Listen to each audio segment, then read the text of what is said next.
Government Commission of Inquiry because former Banjul City Council Finance Director Mamadou Kamara has delivered another explosive testimony before the commissioners, painting a troubling picture of financial mismanagement, lack of transparency and procedural violations under his watch. Mamadi Barrow has the details. Appearing before the Local Government Commission of Inquiry on Wednesday, former Finance Director of the Banjul City Council, Mamadou Kamara, laid bare a pattern of administrative neglect and potential financial misconduct during his tenure. Kamara, who had previously testified to a culture of fear and manipulation within the council, deepened his allegations with fresh claims of unauthorized payments and systemic breaches of financial procedures. At the heart of his latest testimony was a suspected case of financial misappropriation involving the Banjul Austin project. Kamara pointed to irregularities in the disbursement of per-diem allowances amounting to over $400,000 issued to the project's steering committee. He clarified that while he did approve a $250,000 payment for transportation, stationery, and related logistics with proper retirement documentation, he could not recall authorizing a second payment, raising concerns about the legitimacy of the disbursement.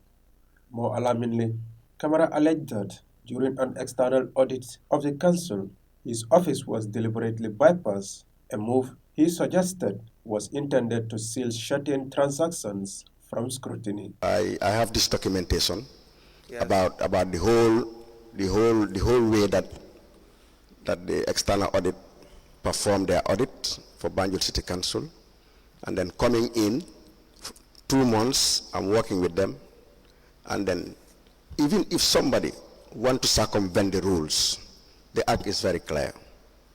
And again, they know anywhere they've been to, even prior years that they were auditing what was not under my tenure. I was the focal person. But bypassing me and dealing with the internal auditor, who is new, does not even understand the institutional memory.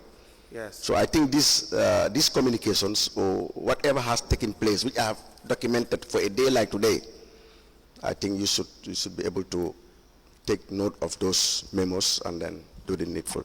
The Commission also raised red flags over several questionable payments made without Kamara's approval, including $10,000 to Dowry Jones in 2 separate transactions in 2021, $15,000 to Ibu Keita, and further disbursements to Katim Toure, Hannah Barry, Alaji John, Malik Jones, and others. Kamara denied knowledge of these payments, asserting that his signature or consent was not sought in their processing. The inquiry later shifted focus to scholarships awarded under Kamara's oversight and donations made under the guise of impress funds, specifically those authorized by the mayors, Rohimalik Law.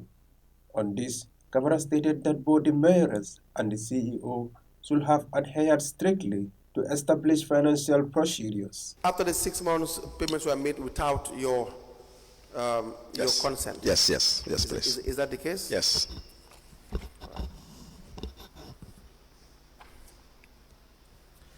Now, there was a scholarship issued to one Yahya Jammeh. Yes. Do you recall, sir? Yeah, very vividly, yes. Please tell us about the scholarship. Yeah, the scholarship was lying there. It was one of the budgeted items in the project for council staff to be trained. Yes. And then after so many months, yes, and it was made to the staff that scholarships was available, nobody came forward. I think it was only Yahya Jammeh. Yes. Very hardworking, trusted, and committed BCC staff with very good ICT background. He vied for the scholarship, and there was no other candidate. I think the two others that came forward were Fat Sarah Cisse, and she was doing something on diploma in HR, and the other one I can't remember. So they also 2 diplomas, and the fund was there. It was given to Yahya to pursue his bachelor's degree in ICT. Now, where were the funds from? Is it the Yeah, from the EU project, yes. Is that in the budget? Yeah, it is. It is, yes, in the EU. Of the project? Yeah, of the project, yes. In support of his testimony, Camara submitted a range of internal documents, including memos, budget plans, and project contracts.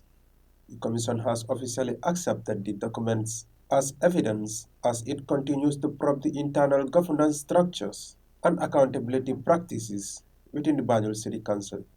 As the inquiry progresses, expectations remain high for further revelations that could shed light on the extent of mismanagement and possible abuses of office at the council. Reporting for Eyeafrica News, I am Mamadi.